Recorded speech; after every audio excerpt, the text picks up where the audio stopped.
그래서 우리 교회도 이런 시간과 기회를 허락하신 하나님께 감사함으로 채워나가는 여러분과 제가 됐으면 좋겠습니다. 인도에서 그 뉴스에 나온 거 보니까 요즘에 그 토마토가 품귀라서 어렵다. 왜 그러냐면 농사가 잘 안 돼서 더울 때 너무나 덥고 막 그러니까 막 타 죽어버리고 그래서 토마토가 제대로 안 돼가지고 수확량이 뭐 어마어마하게 떨어졌기 때문에 토마토 값이 막 10배씩 올라가니까 맥도날드에서도 보니까 써붙인 것이 뭐냐면 토마토도 휴식이 필요할 때가 있다. 근데 맥도날드는 그 정도로 이제 애교로 끝났는데 사실 그 인도 사람이 느끼는 체감적인 그런 그 위기 의식은 큰가 봐요. 그래서 실제로 그 토마토가 잘 농사가 안 되고 농산물 때문에 그렇게 다락같이 올라가게 되면 정권이 막 흔들흔들할 정도로 그래서 막 데모를 하고 대단하더라고요. 토마토를 먹고 하니까 어떤 사람이 그 패러디 해가지고 그 SNS에 올렸는데 뉴스에 보니까 그렇게 올렸더라고요. 그 어떤 사랑하는 여자가 있어 구애를 하고 청혼을 하는데 다이아몬드 반지를 하는 게 아니라 토마토 한 개를 딱 올려가지고 Will you marry me 하던데 참 재밌긴 합니다. 그런데 이게 재미로만 볼 수 없는 게 참 심각하죠. 쌀도 부족해져 가지고 인도도 수출을 자꾸 통제하고 인도네시아도 그렇고 그래서 수입해서 밥을 먹는 나라들 참 고생한다 얘기합니다. 농부의 오직 소원은 한 가지입니다. 소출이 많은 겁니다. 농사가 잘 되는 겁니다. 성경에 보면은 우리를 향한 하나님의 뜻도 마찬가지입니다. 성경에서 여러 번 하나님께서는 자신을 농부같이 비유하시고 그 다음에 우리를 곡물로 비교할 때도 있으십니다. 그래서 우리가 아는 것처럼 마지막 날 추수 때에는 마치 농부가 추수하는 것처럼 알곡은 들여서 창고에 쌓고 쭉정이는 불태워서 태워버릴 것이다. 그래서 이 알곡이 되는 것, 열매를 맺는 것이 얼마나 중요한지 모른다. 우리 아침마다 누가복음 읽고 같이 묵상하고 있는데요. 누가복음 13장에 우리 금방 읽은 내용 중에서 어떤 내용이 있느냐면은 이에 비유로 말씀하시되 13장 6절부터 9절까지인데요. 한 사람이 포도원에 무화과 나무를 심은 것이 있더니 와서 그 열매를 구할 수는 얻지 못한지라. 포도원 지기에게 이르되 내가 3년을 와서 이 무화과 나무의 열매를 구하되 얻지 못하니 찍어버리리라. 어찌 땅만 버리게 하겠느냐. 대답하여 이르되 주인이여 금년에도 그대로 두소서 내가 두릅하고 거름을 줄이니 이후에 만일 열매가 열면 좋거니와 그렇지 않으면 찍어버리소서 하였다 하시니라. 우리 예수님이 말씀하신 비유예요. 그러니까 이스라엘 사람들은 자기 이스라엘 사람들이기 때문에 하나님 사랑받고 구원받는다고 생각을 하고 그래서 살았거든요. 그런데 우리 예수님 말씀은 그게 아니라 구원에 합당한 열매를 맺어야 구원을 받는 것이니라 하는 말씀을 하시면서 이 비유를 이제 말씀하신 거죠. 그래서 마치 그 무화과 농장이 있는데 무화과 그 과수원이 있는데 주인이 무화과 과수원을 관리하면서 관리를 맺겠다는 얘기죠. 그 다음에 보통 과실나무가 심으면 3년이면 맺지 않습니까? 저희 집에도 교우께서 무화과 나무 좋은 묘목을 주셔가지고 심었더니 3년 되기 전에 벌써 잘 맺어서 작년에는 잘 먹었는데 작년에 추위가 너무 추워가지고 죽어버렸어요. 그래서 무화과 나무가 3년 만에 죽었구나. 금년에 보니까 죽은 거 옆에서 또 쫙 올라왔는데 금년에 열매를 맺을 것을 기대합니다. 죽었다가 살아서 부활한 무화과 나무라 이게 보통 나무가 아닙니다. 이게 엄청난 나무를 저희 집 옆에 보고 있는데 무화과 농장을 했는데 과수원 했는데 3년이면 과실을 맺어야 되는데 그러니까 없더란 얘기예요. 그러면 얼마나 실망합니까 농장주가. 잘라버려라. 새나무 심어가지고 그 땅 썩히겠느냐. 이 땅을 왜 망하게 하겠느냐. 다른 나무 심도록 다 잘라버려라. 그랬더니 바로 그 과수원을 관리하는 사람 얘기가 뭡니까? 그냥 두시고 참으시고 1년만 거름 주고 북 돋아주고 잘 해서 내년에는 과실이 맺나 안 맺나 한 해를 더 보십시다. 그런 얘기입니다. 내년에 만약 열매가 맺지 않으면 찍어버리시죠. 무슨 의미냐 하면요. 예수님의 말씀은 세상에 있는 사람들이 한 해 한 해 살아가는 것이 하나님의 은혜다 그런 뜻입니다. 열매 맺지 못하고 신앙의 열매 맺지 못하고 믿음의 열매 맺지 못해서 살아가는 그 모든 사람들이 볼 때 하나님 보실 때는 이제 정말 인류의 종말이 오고 심판하시고 모든 걸 끝장내셔서 좋을 텐데 한 해 한 해 미뤄가시면서 지켜보고 계시다. 여기서 느낄 수 있는 것이 하나님의 간절한 소망은 우리가 믿음의 열매를 맺는 것입니다. 그렇죠? 그래서 우리는 지금 몇 주째 갈라디아서 5장 22절 23절 본문 말씀 가지고 우리가 예수님 믿고 성령께서 우리 안에 오시고 성령을 따라 사는 신앙생활, 믿음으로 사는 신앙생활을 하면은 어떤 열매가 맺히고 맺어야 되느냐 하는 것에 대해서 한 주 한 가지씩 알아가고 있고 우리 공부해 가고 있습니다. 오늘은 지난주에 이어서 오직 성령의 열매는 사랑과 희락과 화평과 오래참과 자비와 양선, 여기까지 했거든요. 그래서 지난주에 우리 자비와 양선까지 했습니다. 오늘은 충성에 대해서 함께 말씀을 나누는 시간을 갖습니다. 충성. 그러니까 신앙생활하면 반드시 맺혀야 되는 열매 중에 하나가 뭐냐면 충성의 열매다. 그래서 오늘 충성하니까 우리 형제님들은 금방 상상하십니다. 군대에서 내 인사할 때 충성했는데 나라에 대한 충성 그런 거 얘기하는 모양이구나. 예, 뭐 그 뜻도 되겠습니다만은 충성. 그래, 우리 충성 그렇게 쉽게 생각하면 그런 걸 많이 생각해서 생각이 그쪽으로 모아지는 것 같습니다. 그런데 사실은 오늘 본문 가운데서 이 충성이란 단어는 헬라어 피스티스라는 단어인데요. 이 단어는 여러 가지 번역이 가능합니다. 충성도 가능하고요. 신실, 성실, 믿음 이런 단어들로 번역이 가능합니다. 충성이라는 거 물론 똑같은 단어를 우리가 한글 번역을 하면서 어떨 때는 충성으로 어떨 때는 신실로 이렇게 단어를 번역한 걸 알 수 있습니다. 근데 성경 안에 있다 보면은 신약 성경에서는 이 단어 똑같은 단어를 믿음 이렇게 해석한 경우도 있습니다. 그러니까 디모데후서 2장 13절에 보면은 우리는 믿음이 없을지라도 주는 항상 믿으시니 자기를 부인할 수 없으시리라. 저도 이 성경 예전에 읽으면서 이 단어를 안 찾아보니까 믿음, 미워하고 이쁘고 애증이 막 교차하고 이런 것인가? 근데 사실은 믿부다는 얘기는 그런 뜻이 아니라 믿었다, 믿을 수 있다, 신뢰할 수 있다, 신실하다 이런 뜻이거든요. 쉽게 생각하면 디모데후서 말씀은 우리는 신뢰할 수 없을지라도 우리는 그렇게 신실하지 않을지라도 신실한 단어가 잘 어울리네요. 하나님은 항상 신실하시니 자기를 부인할 수 없으시리라. 그 말씀은 하나님께서 약속하신 것을 맞다 하고 틀리다 하시겠느냐, 주겠다 하고 안 주시겠느냐. 하나님은 신실하시기 때문에 믿부다는 단어로 썼습니다. 그래서 똑같은 단어입니다, 사실은. 그래서 오늘 열매를 맺히는 충성이라는 것은 성경 안에서 우리가 신실한 열매, 진실한 열매, 충성, 믿분 열매, 이 모든 것이 다 우리 하나님 믿기 때문에 생긴 열매라면 우리 주님을 믿는 신앙생활에 좋은 열매를 맺어가는 것이다 하는 걸 우리 생각할 수 있습니다. 그런데 사실은 이 충성이란 열매가 없는 것을 우리가 만들어내는 것이 아니라 하나님의 기본적인 성품 중에 하나입니다. 바닥 성품인 거죠. 하나님은 신실하신 분이십니다. God is faithful. 그리고 오늘 그 충성이란 단어가 영어로 번역된 단어들은 거의 다 faith 아니면 faithful. 그러니까 신실하심이란 단어로 번역하는 것을 볼 수 있어요. 근데 사람이 먼저 신실한 게 아니라 오늘 성령의 열매라는 건 예수님 믿고 성령이 인도하시는 대로 성령을 따라 사는 사람에게 맺히는 열매가 이 신실함이거든요. 근데 하나님이 신실하십니다. 그래서 성경은 하나님이 얼마나 신실하신 분이냐 하는 것을 선포하실 뿐만 아니라 보여주고 있습니다. 그리고 어떻게 보여주냐 하면 하나님께서 약속하신 말씀과 그 말씀을 지키는 모습들에서 그대로 드러납니다. 그래서 여호수아서 21장 45절에 보면 여호수아서가 끝나면서 이 표현으로 끝납니다. 여호와께서 이스라엘 족속에게 말씀하신 선한 말씀이 하나도 남음이 없이 다 응하였더라.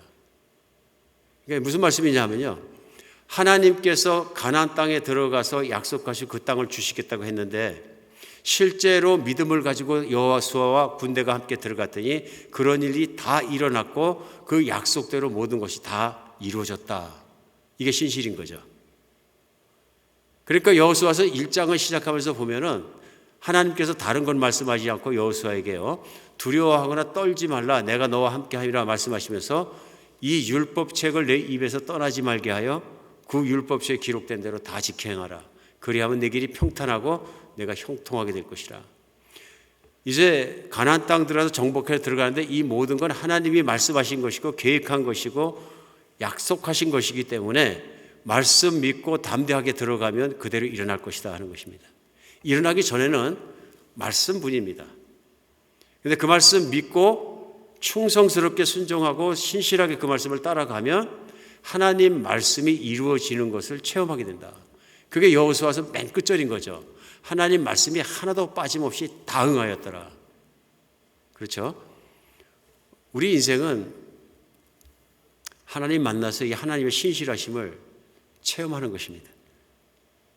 하나님이 내게 얼마나 성실하신 하나님이신지, 신실하신 하나님. 그래서 에레미야 애가의 에레미야 선지자는 이걸 이렇게 찬양했어요. 여호와의 인자와 긍휼이 무궁하심으로 우리가 진멸되지 아니함이니이다. 이것들이 아침마다 새로우니 주의 성실하심이 크시도소이다. 에레미야 힘든 시대에 살았어요. 이스라엘 백성이 하나님 말씀 안 듣고 막 배역하고 그런 시대에 살았는데 하나님께서 이스라엘 백성을 다 죽여버리셔도 될 만큼 하나님 말씀을 신실하게 따르지 않는 거예요. 신실한 하나님, 신실치 못한 하나님의 백성, 대비를 이룹니다.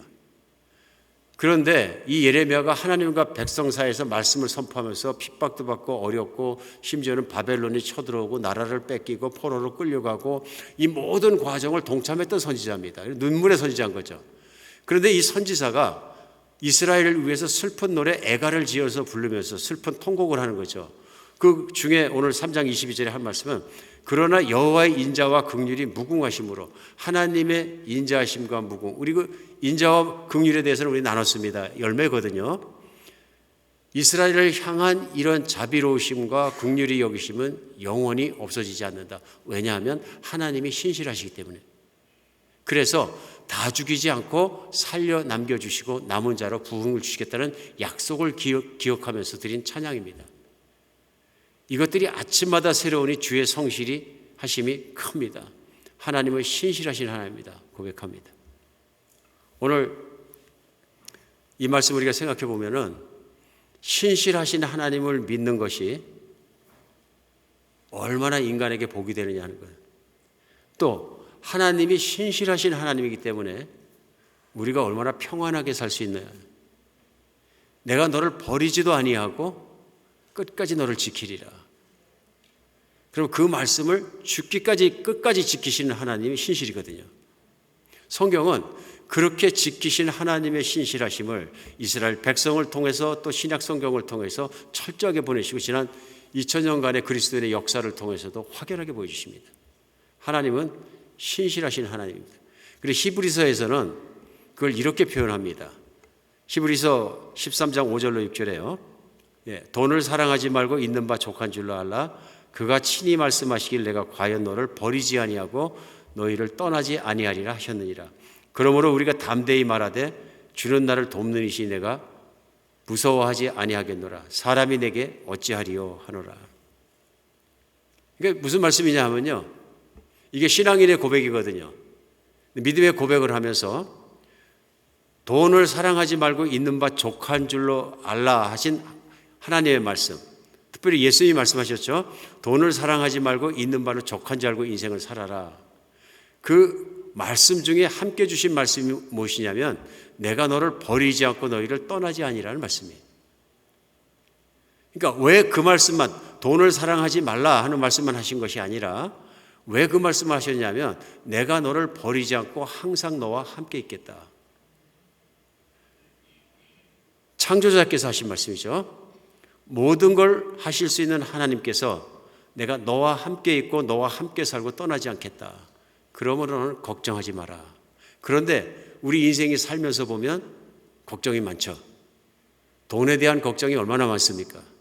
그러니까 돈에 대한 걱정이 있고 두려움이 있으니까 싸서 모으고 조금 싸서는 안 되니까 많이 싸서 모으고 확실히 그보단 더 써야 되니까 더 싸서 모으고 자식을 위해서 쌓아야 되니까 3대까지 모으고 그러다 보면 돈 하다가 돈해서 죽는 거죠. 하나님이 이걸 싫어하시는 겁니다. 신실하지 못한 그리스도인인 거죠. 하나님 말씀을 신실하게 믿는 것이 중요한 거죠. 내가 너와 함께 있겠다.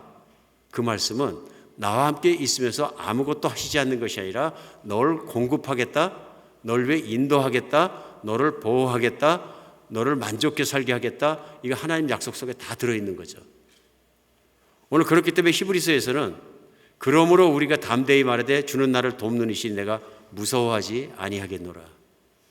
사람이 내게 어찌하리요. 세상에 한복판 살아가면서도 이게 신앙의 고백이, 신실한 신앙인의 고백이 이렇게 될 수 있다 하는 말씀을 선포하고 있습니다. 신실하다는 것은, 충성스러운 것은 우리 하나님의 바닥에 흐르고 있는 성품입니다. 만약에 하나님이 신실하지 않으시고 변덕스러우시다면 우리는 다 죽었습니다. 그렇죠? 성경은 정말 신실하시다는 것을 말씀하십니다. 해를 비추시고 달을 비추시고 모든 걸 움직이게 하신 하나님께서는 철저하게 신실하신 하나님이십니다. 오늘 우리가 충성에 대한 것을 이렇게 생각해보면서 그 근원을 이제 잠시 생각해 보았는데요. 그러면 우리에게 맺히는 충성, 우리에게 맺히는 신실한 열매는 어떤 것인가 우리가 생각할 필요가 있습니다. 제일 먼저 이 충성은 마음에서부터 시작됩니다. 충성은요. 사람이 여러 가지 목적과 여러 가지 이유를 말미암아서 충성하고 신실하게 살 수 있습니다. 그러나 여기서 중요한 것이 있습니다. 성경에서 말씀하신 충성은 그 중심이 하나님과 하나님의 말씀을 따라가는 삶을 의미합니다. 그래서 이 충성이라고 오늘 단어가 나오는 그 피스티스 자체가 그 말의 뿌리, 어원이 어디서 나오냐면 페이도라는 말에서 나옵니다. 이 페이도가 무슨 뜻이냐면 설득당하다 이런 뜻입니다. 그러니까 쉽게 생각하면 발음이 비슷하죠. 페이도가 영어로 얘기하면 persuade, 그러니까 설득하다 하는 단어의 persuade하고 같은 어근을 가지고 있습니다. 그러니까 이 충성, 신실하다 하는 말 자체의 뿌리가 무엇이냐면요, 바로 마음으로 설득을 당한 상태, 이 상태를 얘기합니다. 이게 무슨 말이냐면요, 사람이 충성을 하는 것은, 사람이 신실하게 살아가고 faithful하게 일하는 것은 그 faith를 둔 믿음의 상대, 대상이 믿을 수 있기 때문에 그렇게 되는 것입니다. 그 얘기 말은 믿음의 대상에 내 마음을 내어준 상태인 것입니다. 그럼 faithful하죠. 마음이 가 있어야 되는 것입니다. 그리고 우리가 하나님을 향해서 하나님을 우리가 믿음이 생겼다는 얘기는 하나님이 어떤 분이신지를 내가 신뢰하고 그분께 마음을 드린 것입니다. 그러니까 이 충성이 시작되는 점이 어디냐면 예수 그리스도의 십자가입니다. 내가 하나님을 알되 어디까지 하느냐면 나를 사랑하시고 나를 위해 자기 아들의 목숨을 아끼지 않고 내놓으시는 하나님의 사랑이 십자가에서 옵니다. 그 십자가에서 우리는 설득당한 거예요. 표현이 좀 이상합니다만 설득당했다 그러니까 감복하는 거죠. 천지를 지으신 하나님이 생명을 아끼지 않고 그 아들을 내놓으시는 하나님이 나를 그렇게 사랑하시면 내가 살아온 인생도 죄인의 인생을 살았는데 뭘 드리지 못하겠느냐. 그리스도가 내 주님이시고 나는 목숨 바쳐 주님을 따르고 이제부터는 내 뜻대로 살지 않겠습니다. 이게 신앙의 고백이죠. 철저한 설득이요. 철저한 감동. 내가 철저하게 나 자신을 드린 것이 신앙의 시작인 거예요. 그래서 내가 이제는 산 것이 아니라 그리스도께서 내 안에 사신 것이라. 이제 내가 육체 가운데 사는 것은 나를 사랑하사 나를 위해 자기 몸을 버리신 하나님의 아들을 믿는 믿음 안에 사는 것이라. 주인이 바뀐 거죠. 이제 나는 나를 위해서 살지 않고 내 안에 계시는 예수를 위해 살더라도 조금도 아낄 것이 없습니다. 헌신이죠. 이것이 충성의 시작점입니다. 성경에서 말씀하신 충성스러운 삶, 충성스러운 열매는 어떤 것이냐면 하나님 말씀을 따르면서 사는 삶의 충성스러움입니다.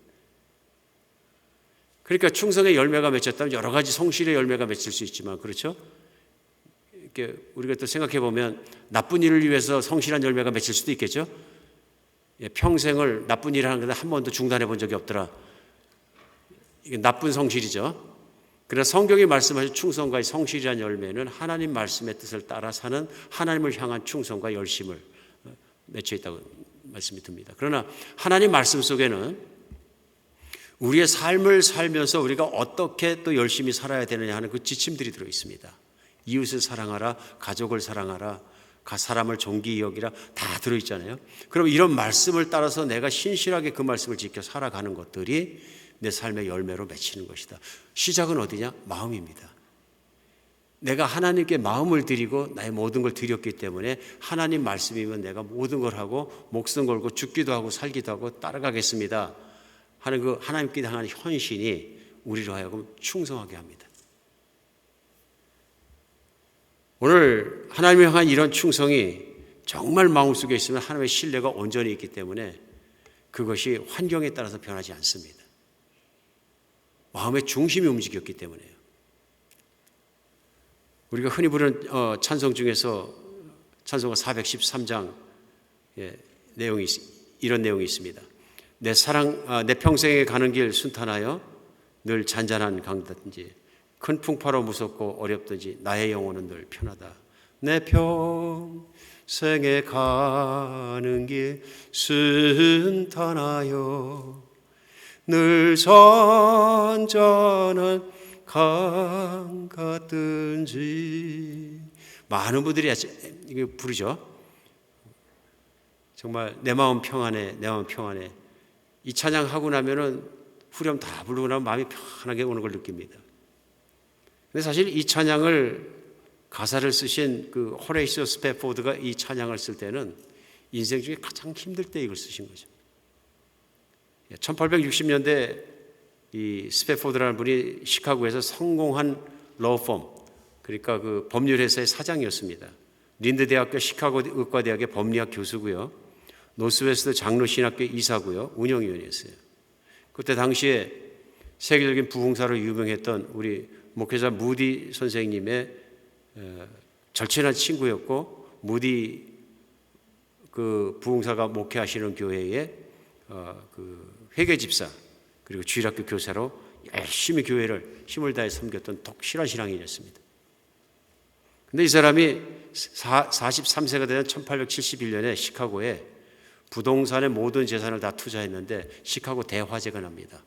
온 시가 불에 쌓인 적이 있는데요. 그때 재산이 다 타버립니다. 아무것도 남지 않습니다. 근데 그 한 해 전에 그 아들이 급성 전염병 피부질환에 걸려서 아들도 죽습니다. 2년간 그 정말로 그 재산 잃어버리고 힘들고 교회는 교회대로 불타고 너무 힘든 상황 속에서 극복하면서 힘들었는데 지쳐서 안 되겠다 그래서 좀 쉬었다가 휴양 필요하다 그래서 온 가족과 더불어서 유럽 여행을 가기로 결심하고 출발하려고 그러다가 아내와 내 딸은 출발을 하게 했는데 자기는 회사에서 연락을 받고 급한 일이 생겨서 내려서 다음에 가기로 합니다. 다음 배로 가서 조인하기로. 근데 아내와 내 딸이 타서 출발했던 배가 영국을 향해 가다가 영국에 있는 철갑선하고 부딪혀서 산산조각이 나서 순식간에 물속으로 들어가 버립니다. 아내만 떠올라서 아내만 구조선에 구조가 됩니다. 내 딸은 현장에서 다 익사해 버립니다. 그 말을 듣고 이 사람이 엄청나게 놀라서 서둘러서 영국 가는 배를 급히 타고 갔는데 선장이 그 지점쯤 오니까 가르쳐 줬습니다. 이 지점이 바로 사고가 났던 지점입니다. 그러자 그가 그 파도치는 바다를 쳐다보다가 선실로 울면서 뛰어내려가가지고 문을 잠그고 밤새도록 부르짖고 울었는데 아침에 주변에 있는 사람들이 다 걱정했다는 겁니다. 이 사람 정말 살 수 있을까? 근데 아침에 나왔는데 평화로운 얼굴로 나와서 자기가 밤새 쓴 이 찬양 시를 읽어주더라. 자기의 마음은 회복됐고 자기의 마음은 우리 하나님께 가 있고 우리 하나님께서 우리 가족과 내 딸들을 너무너무 더 사랑하시고 난 하나님 믿음으로 말미암아 내 마음도 회복되었습니다.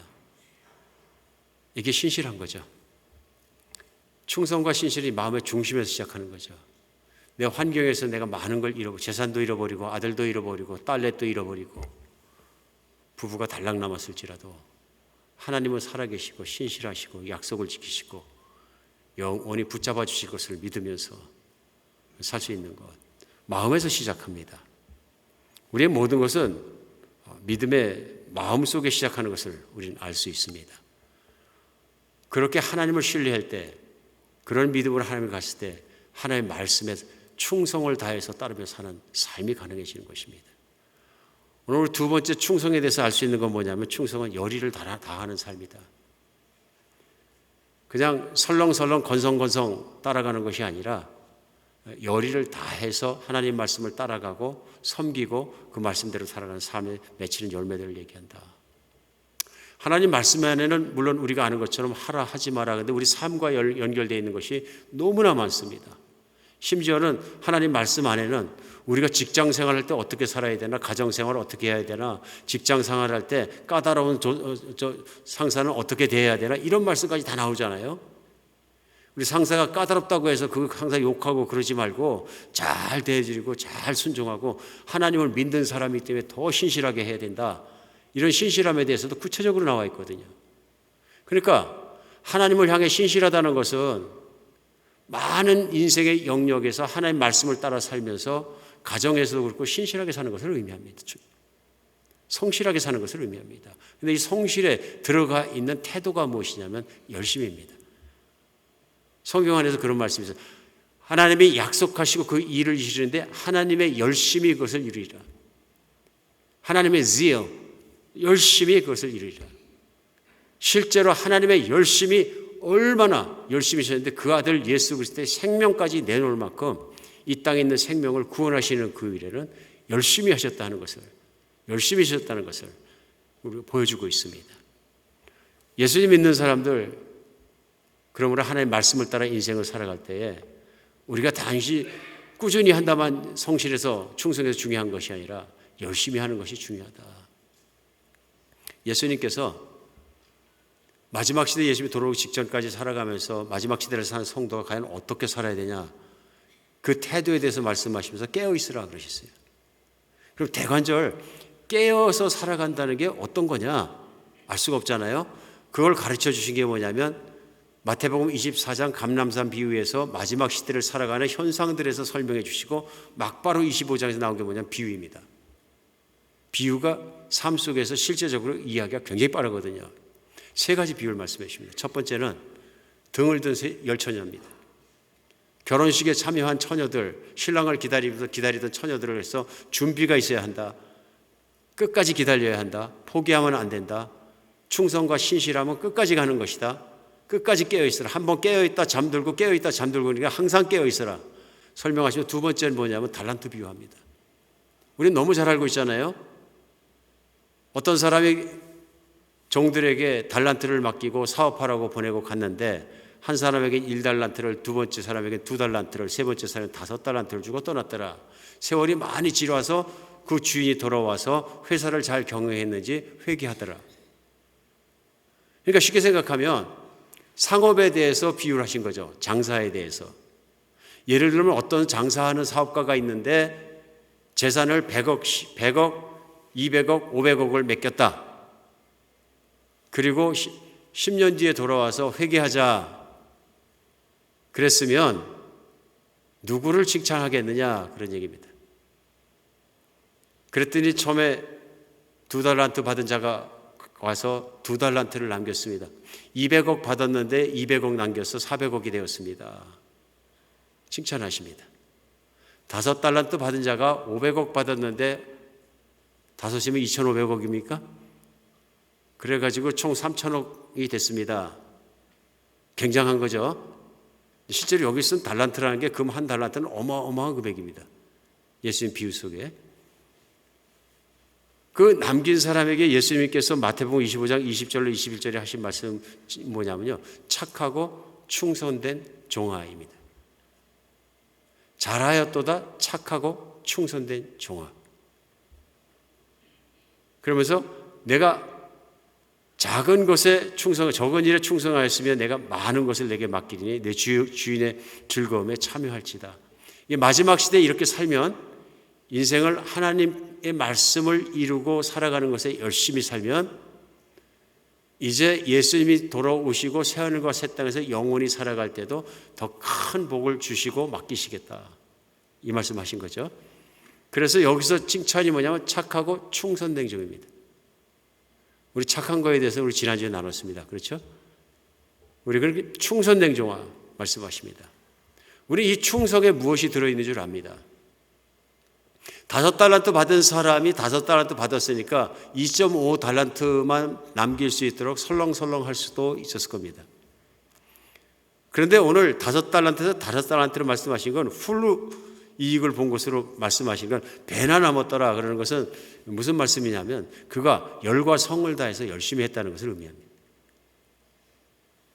하나님 말씀을 잃으며 나의 삶의 영역 속에 살아가면서 어떤 영역 속에서도 우리가 열심을 다해서 해야 되는 것에 대해서 마지막 시대에 말씀하고 계십니다. 교회를 섬기는 일이나 하나님 나라의 정말 확장을 위해서 복음을 전하는 일이나 가정에서나 직장에서나 사업장에서나 학교에서나 나에게 맡겨주신 그것들을 내가 감당하고 나갈 때 열심히 하는 태도를 우리는 여기서 읽을 수 있습니다. 학생은 학업을 다해 열심히 해야 되고 가르치는 사람은 자기가 그런 사명을 받았으면 가르치는 데 열심히 하며 살아가고 이 땅 가운데 열심히 살아야 되는 그 이유를 오늘 분명하게 말씀해 주십니다. 오늘 우리가 하나님의 뜻을 따라 교회를 섬기면서도 우리 태도에 따라서 생각에 따라서 얼마든지 다른 교회 섬김을 하며 살아갈 수 있습니다. 그러나 교회가 열심을 잃어버리면 우리 하나님께서 걱정하십니다. 그리고 책망하십니다. 교회 전체적으로요. 개인적으로도 교회 생활에 열심을 잃어버리면 하나님께서 책망하십니다. 실제로 요한계시록 3장 15절로 17절에는 따끔한 책망을 하시는 그런 내용이 라오디게라는 교회를 보면 나타납니다. 그 3장 15절로 17절에요. 내가 내 행위를 아노니 내가 차지도 아니하고 뜨겁지도 아니하다. 내가 차든지 뜨겁든지 하기를 원하노라.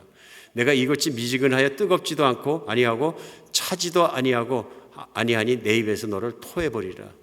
내가 말하길 나는 부자라 부여하여 부족한 것이 없다 하나 내 곤고한 것과 가련한 것과 가난한 것과 눈먼 것과 벌거벗은 것을 알지 못한다. 그래서 라오디게아 교인 중에서 부자가 좀 많았던 것 같습니다. 그러다 보니까 이제 즐겨야 될 것도 많이 있었겠죠. 그러니까 하나님의 뜻을 이루고 하나님을 섬기고 복음 안에서 살아가는 일에 대해서 나태하고 태만하고 다른 일을 즐기는 일에 바빠졌을 수도 있을 것입니다. 이렇게 살아가니까 신앙에 대한 뜨뜻미지근해진 겁니다. 안 믿는 것도 아니고 믿는 것도 아니고 이렇게 사니까 주님께서 말씀하실 때 이것이 신앙인의 신앙의 생활의 태도가 아니니라 하고 말씀하시면서 책망하시는 내용입니다. 그런데 이런 상태에 있는 사람을 우리 하나님은 버리지 않으시고 오늘도 복스러운 길로 돌아올 수 있도록 책망하시는데 뭐라고 하시냐면요. 3장 19절에는 물은 내가 사랑하는 자를 책망하여 징계하노니 그러므로 내가 열심을 내라 회개하라 입니다. 지적만 하시는 게 아니라 내가 깨달았으면 열심을 내라 그리고 회개하고 돌아서라. 게으름은 영적인 암과 같습니다.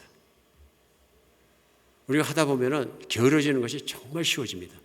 신앙생활도 게으러지는 것이 얼마나 쉽습니까? 한 번, 두 번 하다 보면 쉬워집니다. 예배 참석하는 것만 해도 그렇잖아요.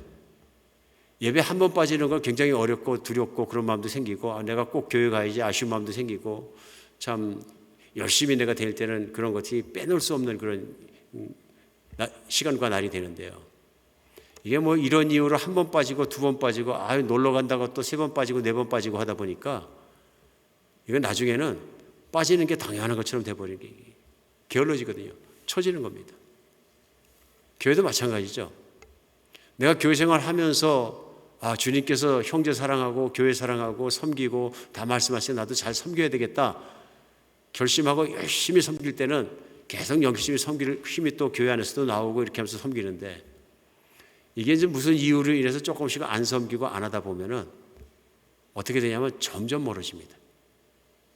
점점 섬기는 것과 멀어지고 교회 생활에 인볼브되는 것도 멀어지고 이렇게 하다 보면은 나중에는 정말로 이제 교회 나오는 것도 힘들어집니다.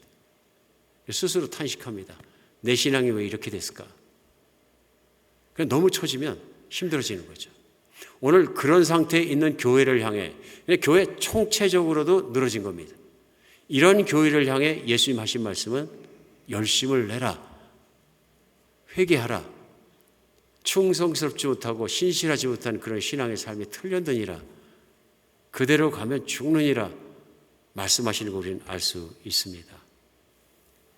오늘 이 충성의 열매라는 데는 열심이란 태도가 반드시 들어가 있습니다.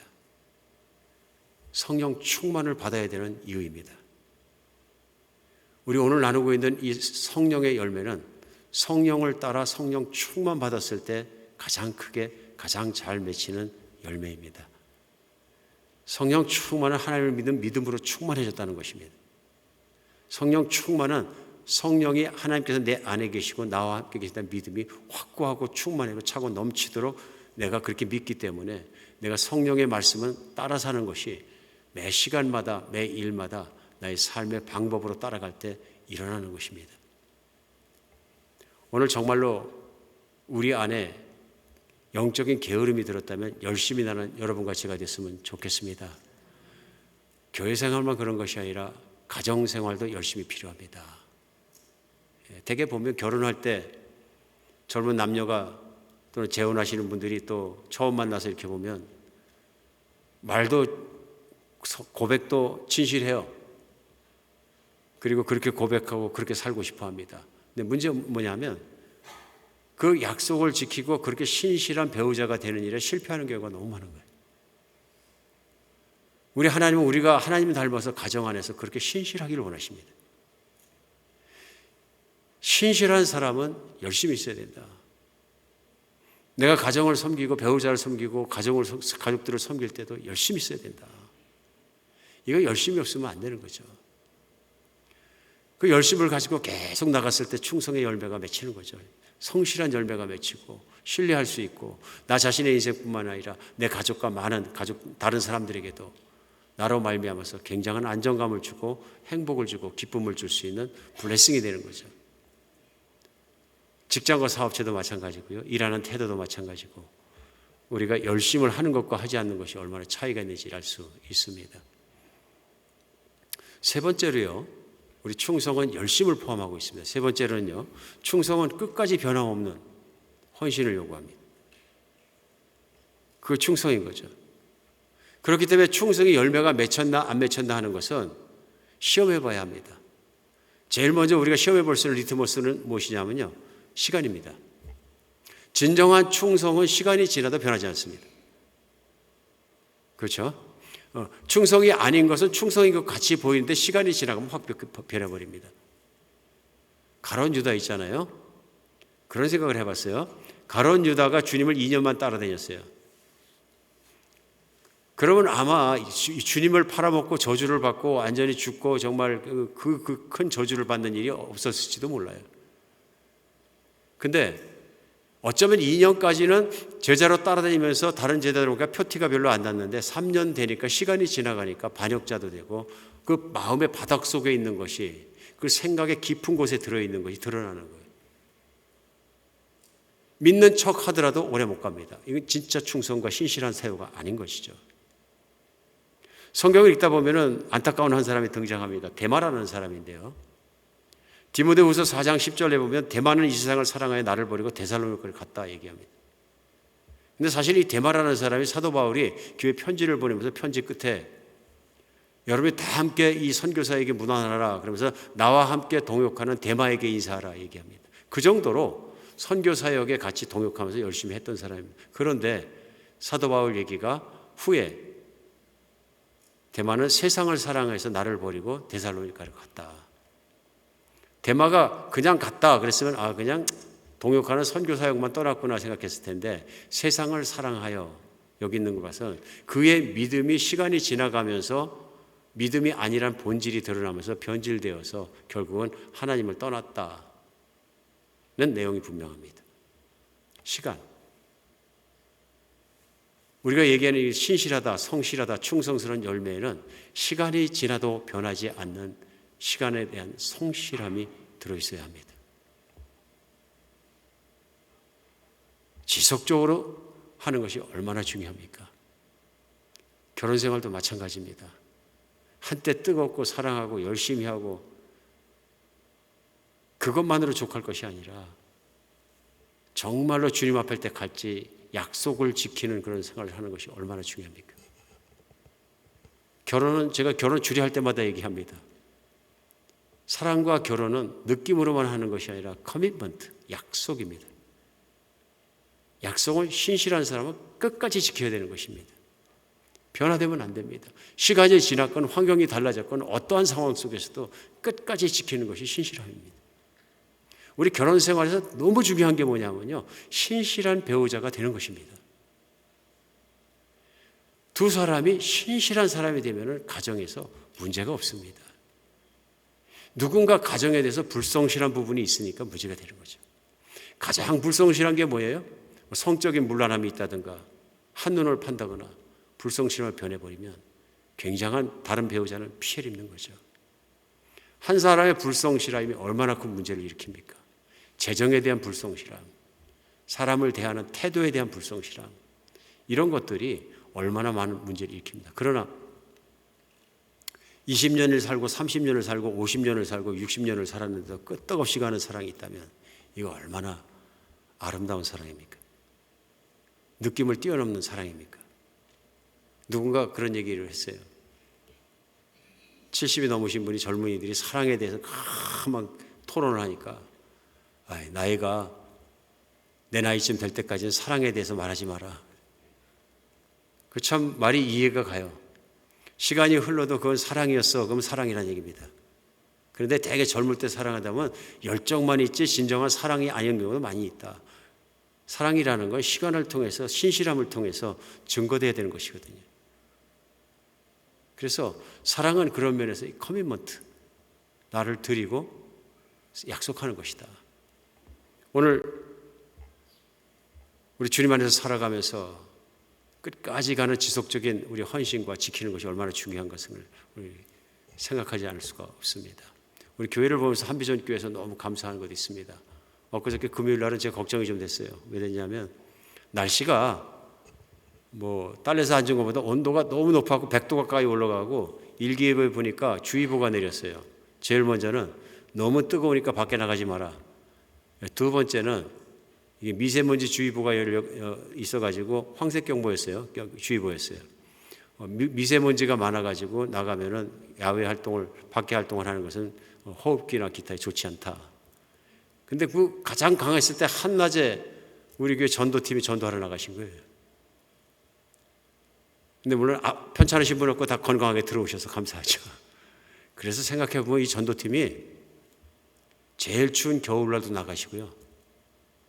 폭우가 내리는 빗속에도 나가시고 한 해만 나간 것도 아니고 두 해만 나간 것도 아니고요. 수많은 세월을 지속적으로 전도하고 계십니다.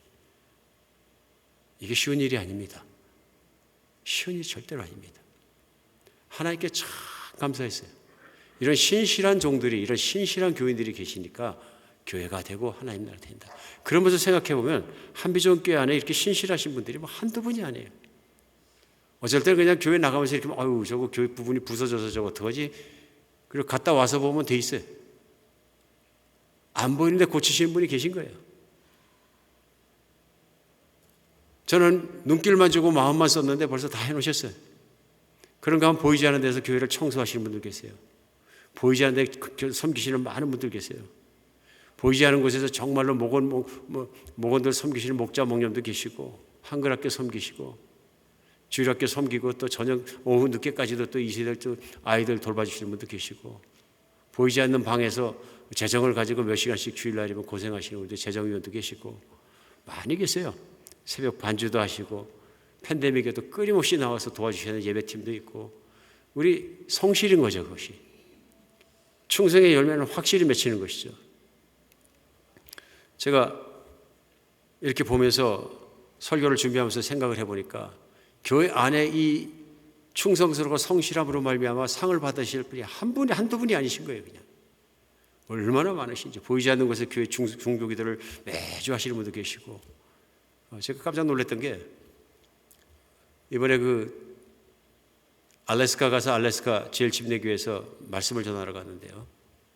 말씀 전하는 사역이 끝나고 그 교회를 담임하신 담임 목사님이 그 호모라는 도시가 이제 알래스카에서 제일 유명한 낚시 잘 되는 곳입니다. 그래 낚시 좋아하시는 분들은 거기를 아주 너무 잘 하시더라고요.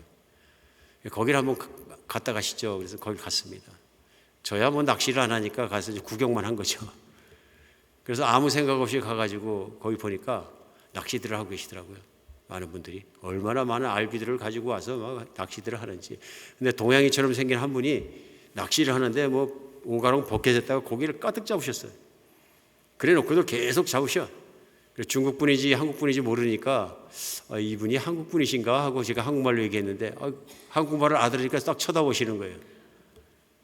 그래서 안녕하세요. 그때 안녕하세요. 어디서 오셨어요? 그러니까 아틀란테에서 오셨대. 그래서 저보고 아틀란테에서 왔냐고 물어서 아틀란테에서 왔다 그랬더니 그러면 어디 사세요? 그래서 우리는 저 교회가 로렌스빌이 있습니다. 우리도 수완이 사는데요. 그래요. 그랬더니 물어보더라고요. 교회는 어디 다니세요? 그래서 한비전 교회 다닙니다. 그랬더니 낚시하다 말고 뻘떡 뒤로 물러서는 거예요. 우리 와이프가 한비전 교회 다니는데 그래. 형제님 얼굴을 연세가 60을 충분히 넘으셨는데 잘 못 알아보겠어요. 뭐 그분 모자 뒤집어 쓰고 이렇게 다 하시니까 교회도 잘 안 오시는 분이시고. 우리 와이프가 지금 기도한다고 지금 우리 알비에서 하루면 4시간씩 기도합니다. 안 나오는데 낚시 재미없다고 부르겠습니다. 그러더니 이제 알아보는 거예요. 언젠가 교회 왔었고 그랬기 때문에 알아보면서 이제 목사님 기억납니다. 목사님 죄송합니다. 그러더니 하셨는데 부인이 오셨어요. 자매님 보니까 이제 알겠더라고요. 이 자매님이 너무 반갑게 쫓아와서 얘기하시는 거예요. 목사님 이렇게 놀러 다니는 거 죄스러워요. 남편이 꿈이 이거라 이렇게 좋아하고 낚시 좋아하고 이렇게 하는데 저 나와서 늘 기도해요. 그리고 저희가 줌으로 한비전교회 중보기도를 매주 참석하고 있어요. 그리고 한비전 기도 제목들을 가지고 항상 기도하고 있어요. 오히려 저는 그게 감동이 됐어요. 멀리 떠나 있어도 마음 떠나지 않고 매달려서 자신은 중보교하는 기도자라고 생각하시면 끝까지 사명을 이렇게 감당하고 계시구나. 성실한 게 무엇인지를 마음에 품고 생각하게 됐어요. 그래서 그분이 얘기했어요. 목사님 눈길 피해서 도망갈 곳이 없네요. 목사 빼놓고 다니지 마십시오. 다 알으니까. 성실하다는 것, 신실하다는 것, 내가 어떤 시간이든 어디에 있든 하나님 앞에 헌신하고 할 수 있다는 것이다. 우리 교회도 그런 분들이 많다는 것은 정말 하나님께 얼마나 감사해야 될 일인지 모릅니다. 우리 모두 제 생각 같아서 소원 같아서는 우리 한비전교회 교회 한 번도 빠짐없이 하나님 앞에 다른 건 몰라도 이 신실한 열매가 주렁주렁 맺히는 여러분과 제가 됐으면 좋겠습니다. 진실로 우리 주님 말씀대로 주님은 열매를 보시는 분이죠. 내가 알곡이냐 쭉정이냐. 믿음이 있으면 믿음의 알곡이 열매가 맺히느냐. 내가 성령과 동행하느냐 동행하지 않느냐. 이걸 판별하시잖아요. 구분하시잖아요. 우리 인생도 신앙생활 하면서 열매 많은 인생이 되었으면 좋겠습니다. 무엇보다 하나님 앞에서 신실했으면 좋겠어요. 내가 어디 있건 무슨 일이라건 주께 받은 것이니 내가 가정에서나 가정에 주신 모든 배우자와 자식들과 또 가족들 사랑하고 주께서 허락하신 가정이니 내가 주님이 섬기는 것이 신실하게 가족들 섬기고 우리 직장에서나 사업장에서나 어디에서든 우리가 그런 충성스럽고 말씀을 따라가는 신실한 열매가 있는 여러분과 제가 됐으면 좋겠습니다. 기도하겠습니다.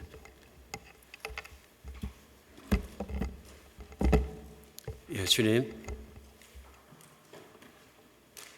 저희들은 가만히 있으면 게을러집니다. 가만히 있으면 주님부터 멀어집니다. 아무것도 하지 않으면 게을러서 육신의 만족을 위한 것들만 추구합니다. 한번 게을러지면 자꾸 더 게을러집니다. 주님, 저희가 믿음 생활도 그러한 것 같습니다. 많이 연약하고 많이 늘어지고 많이 뜨뜻미지근해집니다. 하나님, 다시 한번 주님께서 성령으로 우리를 충만케 하셔서 하나님을 향한 사랑과 열정이 뜨겁게 일어나게 하시고 주님을 섬기고 주님의 뜻을 따라가는 곳에서 조금 더 뒤로 물러서지 않게 하여 주시옵소서. 이 시간 주님 함께 하여 주시어서 주님의 돌아오시는 그날을 기다리며 주님 참으로 주님 앞에 충성스럽게 살게 하여 주시옵소서. 우리 주 예수 그리스도의 이름으로 기도합니다.